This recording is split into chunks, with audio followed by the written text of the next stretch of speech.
Hello and welcome to the second session for GCSE Combined Science C1 and C2 revision. Now, in this video we're going to have a look at mixtures, solutes, solvents and solutions, filtration, crystallization, distillation, fractional distillation and paper chromatography. We'll do some practice questions for each one as well. To start off with though, I would like you to pause the video, or your teacher to pause the video so you can answer these three questions. We'll now have a look at the answers. Here are your answers. We're now going to begin with the new content. So first up, we're going to have a look at mixtures. And what is a mixture? It's just two or more elements or compounds that are not chemically bonded together. So we will have a little look. So I've got a beaker here. In my beaker, I've got some water. It's just pure water.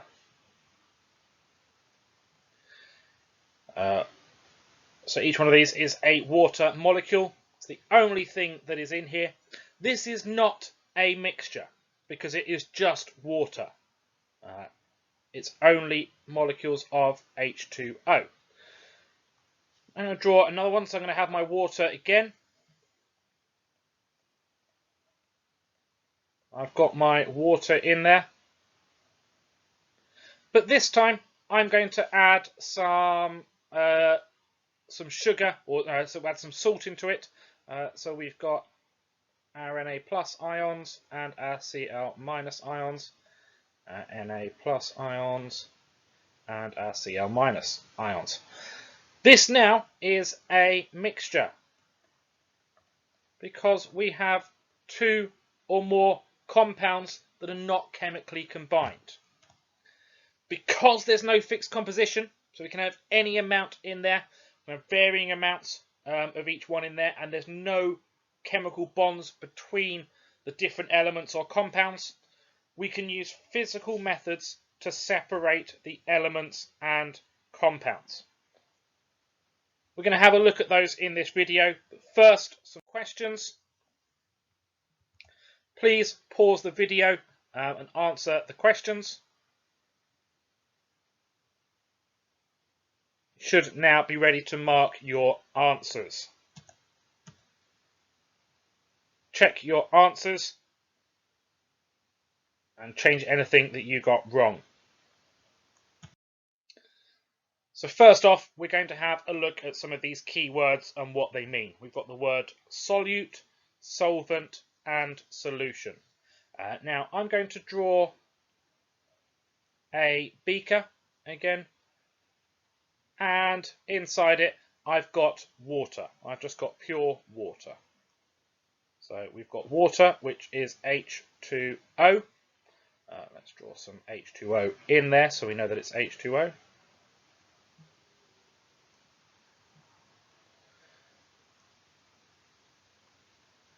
Now into my water I'm going to add a tablespoon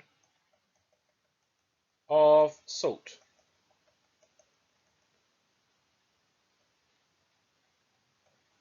I'm going to add it in and give it a mix around. So I end up getting my water, which was just pure water at the start, and then we'll say I've got sodium chloride in there as well.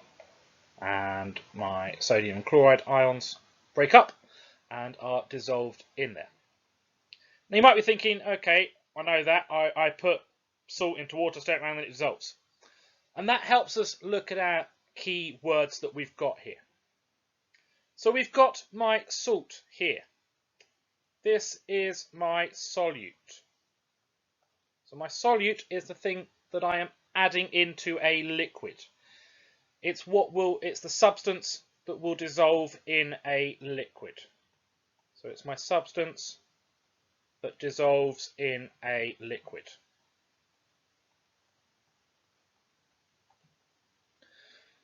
My water, or my liquid, this is my solvent. This is my liquid that will dissolve my solute. If I put a solute into a solvent, I get, in this case, I get salt water. Obviously, generally we can call it lots of other things. We get a solution. So a solution is a solvent, a solute dissolved in a solvent. And this is generally going to be aqueous. It has something dissolved in it. Now please pause the video to complete these practice questions. You should now be ready to mark your answers. The answers are on the screen now. We're now going to have a look at something called filtration. And starting off, we've got our definition of what filtration is. So filtration is a separation technique used to separate an insoluble substance from a liquid. So what I have here is a beaker filled with salt water, and my salt water is a solution. The salt, the sodium chloride, has dissolved in it, and I have some sand at the bottom. My sand is insoluble. Now I'm going to want to separate out the water, the salt and the sand into three different parts. To do that, I'm going to need to filter my solution with the sand in it. To filter it, I need a beaker, I need a funnel, and I need some filter paper. I'm now going to take my solution and sand and I'm going to pour it into here. And what we see happen is that my salt water will pass through. That'll be my water molecules, and my sodium and chloride ions will pass through because they are small. My sand, however, will be kept in the filter paper. The molecules of the sand are too large to pass through the filter paper. So I now have my salt water has been filtered through. This is known as the filtrate. It's been filtered through. My sand, on the other hand, has stayed up here and is known as my residue. So filtration shows us how we can separate an insoluble substance from a liquid. Please pause the video now and answer these 6 questions.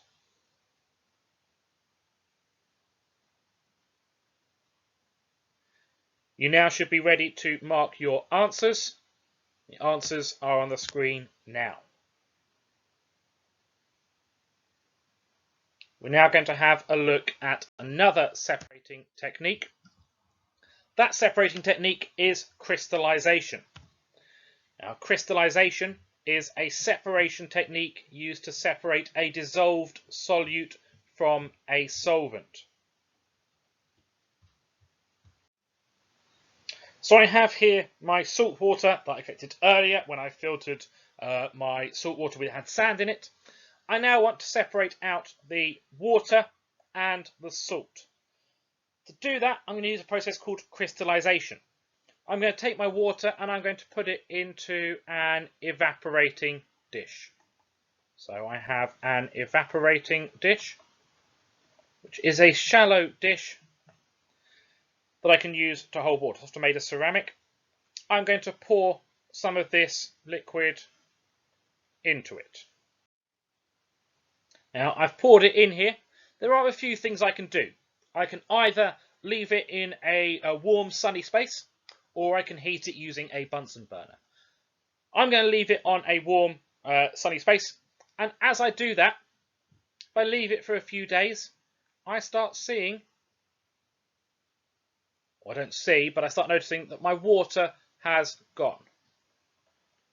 My water molecules begin to evaporate. So my water will evaporate.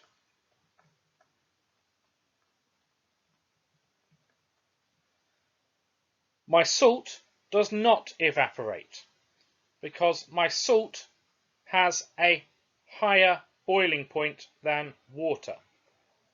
In this case, or generally speaking, my solute has a higher boiling point, so will not evaporate.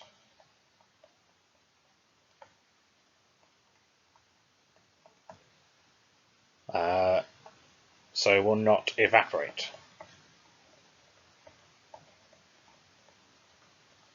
And it gets left behind as crystals. Now there are times if we want to make larger crystals or smaller crystals. To make a larger crystal, there are two things that we can do. We can saturate the solution. So we can saturate the solution. And when I say saturate, I mean that we can add no more of the solute into the solvent. We keep adding more and more of it in until it stops dissolving. We saturate the solution, we get larger crystals. Also, the longer it takes to evaporate, the larger crystals we get. So both of these give us larger crystals.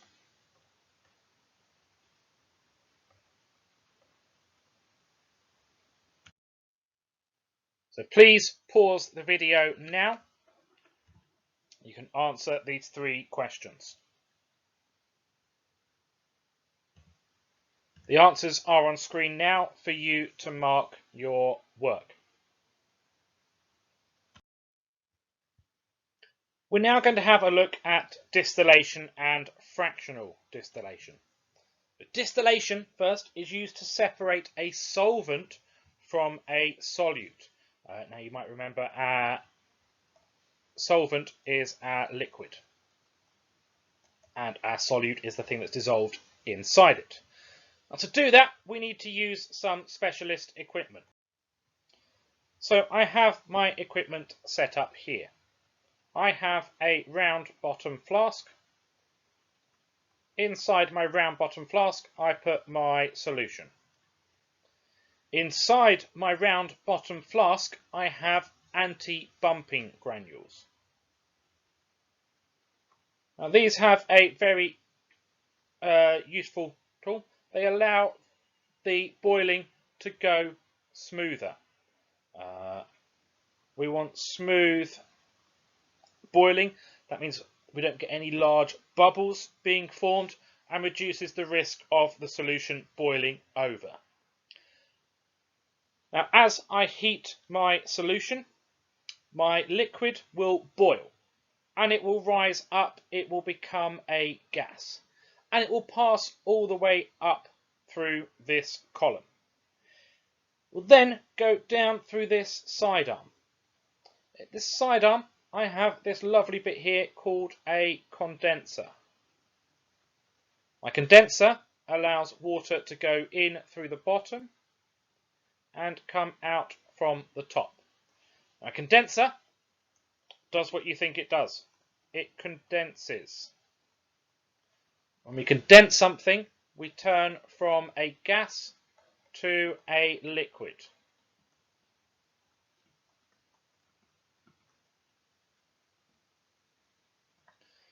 We'll then get what we had as a gas now coming out from here, and we can collect it down here.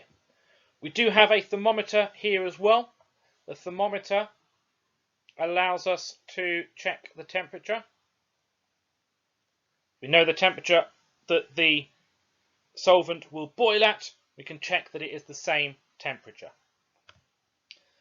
Next up, we're going to look at fractional distillation. Now that is used to separate substances with different boiling points. So I can use this to separate substances that have different boiling points. So crude oil is separated using fractional distillation. Alcohol is as well. Now I've got a few extra parts on here. I'm now going to call this my fractionating column. It has glass rods inside. And those glass rods have a very, very useful purpose, which we'll look at in a second. So I have my liquid in the bottom, and it is heated using a Bunsen burner. As it is heated, or an electric heater as well, as it is heated, the liquid with the lowest boiling point will boil first and will rise up the fractionating column. At the top, I have a thermometer. My thermometer is there to check the temperature. If I know the boiling temperature of my liquid, it reaches that temperature, I know that is what is coming out. Now, as my liquid is boiled, the liquids will boil and turn into a gas. They'll rise up. These glass rods increase the area available for condensation. It's up. We have a hot temperature at the top and a colder temperature, hot temperature at the bottom and a colder temperature at the top. Once a liquid reaches a point past its boiling point, it will go back, it will condense back into a liquid and flow back down to the bottom again. And we will continue until only at the top do we have the liquid with the lowest boiling point. That will then pass through the condenser and can be collected in here. As we continue to heat it, the temperature rises. The temperature on the thermometer will rise as well, showing that rise. We can then recognise that we have a new liquid being boiled once it has risen above that initial boiling point. We can then swap out our collection beaker and collect the next liquid given out as well. And we can continue this until all the liquids have been separated. So please pause the video now and have a go at completing these questions. The answers are now on the screen.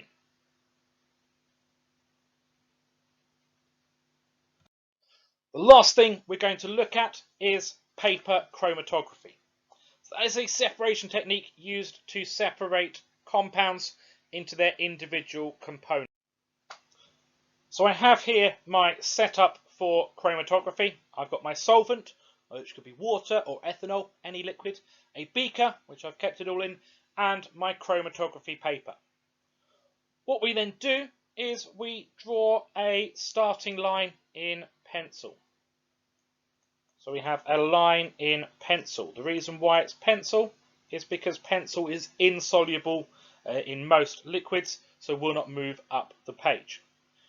We can then place our samples along the starting line. And we will see the solvent move up the paper. It will carry the specimens or the compounds with them and divide them up into different places along here depending on how soluble they are. The further it moves up, the more soluble something is.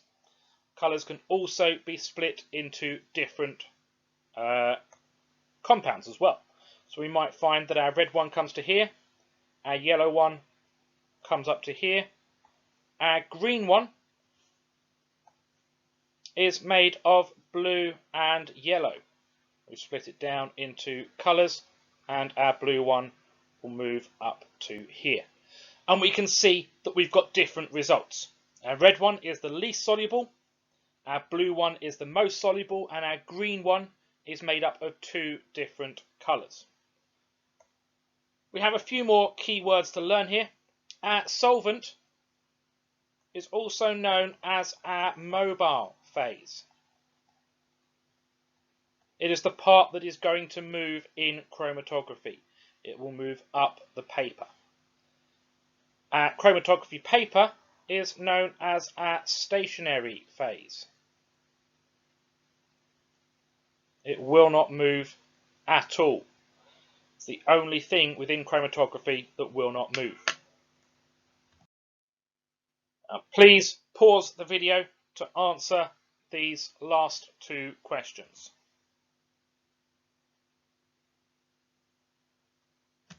The answers are on screen now for you to answer.